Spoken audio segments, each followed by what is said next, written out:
Pakistan sports board نے international مقابلوں میں میڈلز جیتنے والوں کے لیے انعامی رقم میں اضافہ کر دیا ہے۔ پی ایس بی کی نئی پالیسی جاری کر دی گئی۔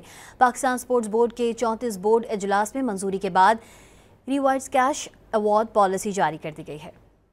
پاکستان سپورٹس بورڈ نے انٹرنیشنل مقابلوں میں میڈلز جیتنے والوں کے لیے انعامی رقم میں اضافہ کر دیا ہے۔ پی ایس بی کی نئی پالیسی جاری کر دی گئی۔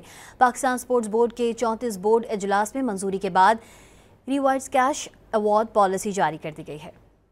پاکستان سپورٹس بورڈ نے انٹرنیشنل مقابلوں میں میڈلز جیتنے والوں کے لیے انعامی رقم میں اضافہ کر دیا ہے۔ پی ایس بی کی نئی پالیسی جاری کر دی گئی۔ پاکستان سپورٹس بورڈ کے 34 بورڈ اجلاس میں منظوری کے بعد ریوارڈز کیش ایوارڈ پالیسی جاری کر دی گئی ہے۔ پاکستان سپورٹس بورڈ نے انٹرنیشنل مقابلوں میں میڈلز جیتنے والوں کے لیے انعامی رقم میں اضافہ کر دیا ہے۔ پی ایس بی کی نئی پالیسی جاری کر دی گئی۔ پاکستان سپورٹس بورڈ کے 34 بورڈ اجلاس میں منظوری کے بعد ریوارڈز کیش ایوارڈ پالیسی جاری کر دی گئی ہے۔